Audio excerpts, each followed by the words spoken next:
Kaugnay ng pagkakabaril sa massacre suspect sa Santa Cruz, Maynila, makakapanayam natin si Senior Superintendent Robert Poe. Siya po ang Deputy Director for Operations ng Manila Police District. Magandang umaga po, Superintendent po. Magandang umaga din po sa inyo at sa inyong lahat na nakikinig. Sir, pakikwento lang po sa amin, paano raw po nangyari yung tangkang pangaagaw ng baril ng suspect na si Nestor Delizalde Jr.? Hindi po ba siya nakaposa, sir?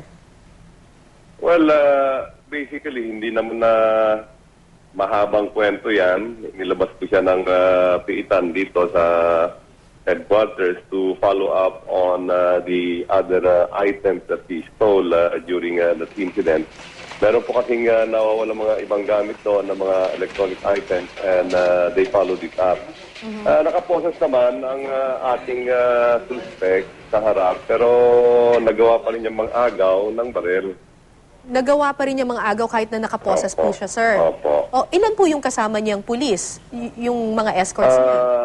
Basically, ang escort niya, may katabi siya on both sides. But basically, hindi lang dadalawa, no? May mga ibang kasama pa sila sa ibang sasakyan kasi nga magpa-follow up sila sa malapit na lugar kung saan nangyari yung krimen.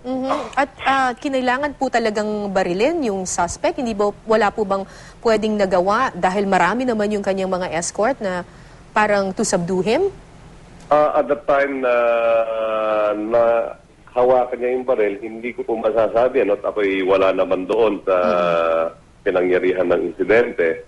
But I leave it to the discretion ng police na nung nagpapang-agaw sila sa baril, yun ang nangyari na sinasabi ng police. So, ang pagka-baril ng suspect ay bukod pag-aagawan nila ng baril ng pulis natin na kanya nakawakan. Ano po bang SOP kapag ganyan na may suspect na ng agaw ng baril? Saan po ba binabaril para ma-immobilize yung suspect? Hindi po ba sa ibang mga partil lang muna ng katawan? Meron tayong SOP sa pag-immobilize ng mga suspect natin, lalong-lalo na yung mga kaharap natin o yung mga tumatakas. Kung talagang bihasa ang ating mga pulis ay aming sinasabi nyo that we shoot to immobilize. Right. Pero dito sa instance na ito, nahawak na rin ng suspect o ng tao yung baril ng isang pulis at sila ay nagpapambuno para sa possession nito, hindi mo na rin masasabi kung saan tatama yung bala pagka sakaling nakalabit yung gatilyo ng baril. So, hindi mo na maitututo kung talagang saan talaga tatama yung bala nito. At nagkataon sa kasong ito ay tumama sa sentido, sa ulo. Sa ulo po, Sa ulo. Oo. Sir, hindi po ito yung unang beses na nagkaroon po ng suspect na nabaril dahil ng agaw umano ng baril ng kanilang police escort. Ano po ba ang nangyayari dito dun sa mga police escort? Sila po ba'y iniimbestigahan kapag nagkaroon ng ganitong klaseng insidente? Standard operating procedure po ang aming pag-iimbestiga dyan to see if there's negligence on their part. Pero may karagdagan pong investigasyon ang aming ginagawa dito base na rin sa pinag-uutos ng ating regional director, sa ating district director.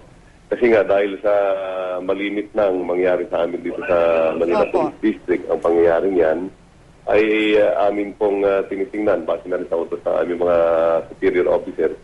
Ito bang mga naaagawan ng pulis ay madalas ba sila yung naaagawan? Ito bang mga nakaraang instances sila rin ba? So, tinitingnan namin if sino-sino ba mga naagawan nakaraan? Naagawan ba to isang beses, dalawang beses, tatlong beses? And if that's the case, they need to be investigated further or should they undergo further weapons training and the like? Ganun po ang mangyayari sa investigation. Doon po naman sa criminal side of the investigation ay pong tinitingnan at kung talagang magre-reklamo yung kamag-anak ng namatay, we are going to file readily criminal charges against them. Yung mga previous incidents po na merong ganyang insidente rin po na ng agaw ng baril at nabaril yung suspect, ano na po nangyari dun sa mga pulis na iyon?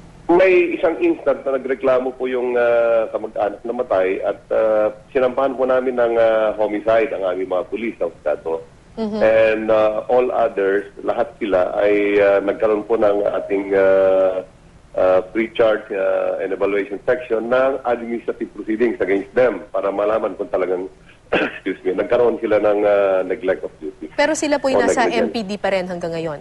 Nandito pa rin naman hanggat hindi po napafinalize yung ating investigation. Yung mga iba po, I think may mga recommendation na I'm not sure kung nasaan na. Pero I'm sure yung mga naunang nangyari ay meron ng recommendation na aming mga pre-charge evaluators po. Alright, maraming salamat po sa inyong oras, Senior Wala. Superintendent Robert po ng Manila Police District.